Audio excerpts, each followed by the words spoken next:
Justin Reiter and Tammy Scruggs-Duncan are two of the arts professionals in the Alleghany Highlands.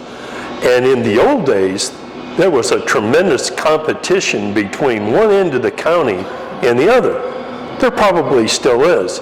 But the two have found a rapprochement, I guess. I get a chance to use a little French here. And they have worked out a partnership, and they're here to talk about it briefly here with the Journal.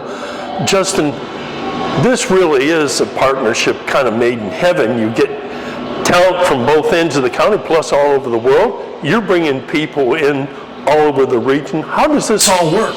Well, Jerry, 2 years ago, the Arts Council and the Craft Center and the School of the Arts and the Masonic Theatre got together to do Giving Tuesday. And we came up with a term that it was stronger together. And as we watched the pandemic and the loss of revenue happen, we knew that the only way that we were going to be able to come back stronger is if we collaborated. Tammy, and you're legendary here for promoting the arts.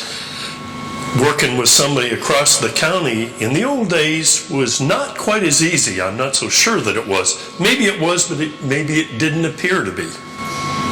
Well, I've been in this business since this building was close to being condemned, so I'm really thrilled to see the way that it has evolved into what it is now. And we're happy to have it as a possible venue for the performing arts.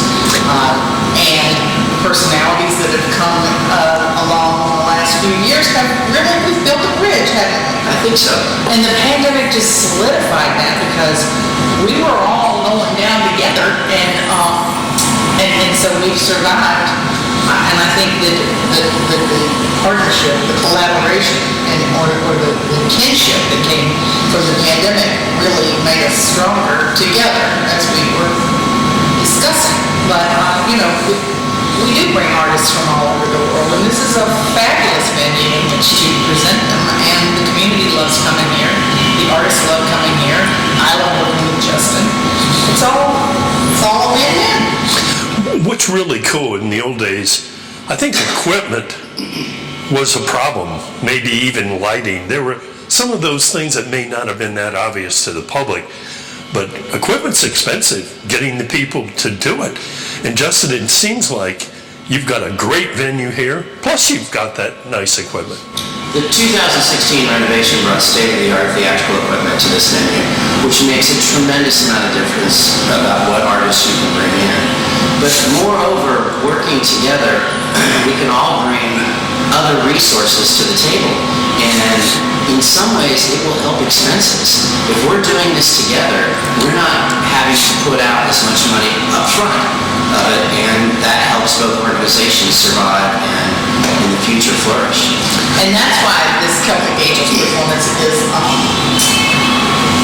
unique, because it is a true partnership. We are splitting the costs, we are splitting the revenues, we are merging our assets and our experience, and I'm just really excited about what's coming. One really cool thing about operating a little media company is we get phone calls about the Masonic Theatre. Yeah, we do, and maybe not so much about Kerfman Hall, Tammy, but in the case of Masonic Theatre, people who have played here will say, we really hope, when we interview them, they'll say, we hope that there's a slot where we can come back. And we recently had a fellow mention to us, he hoped that there were slots available for the Masonic Amphitheater. So I guess it's neat also for you, Tammy, that booking both these venues, plus the experience of the people that have been here and performed here, that must be a pretty neat set of options. I had artists asked to come here. David Wiley, when he brought we had a smaller show with David Wiley and friends here, and so he was asking to come back here for the holiday hops, which is with Kerfman Hall closed and the public schools are closed to the public. You can't get in there right now because of the COVID regulations, and he was thrilled to death to be able to be on stage down here and bring the whole thing. One of the things in the 40 years that I've been doing this is that you need to treat these artists in a certain way. And hospitality is a back of the house thing that no audience member sees. And an artist who is not received well by the staff and by the crew will go away and tell people about it. So it's really important to treat the artists with respect, make sure they've got what they need, make sure the crew's on top of it, so that when they leave this place, they'll tell others about it. You need to go play Masonic. They're a great venue and they're great people. Well, congratulations to the both of you. You sound like you've got it all together. Another great show set for this evening. And thank you very much for taking the time to speak with us. Thank you, Jerry. Thanks, Jerry. Thanks, partner. Thanks, partner.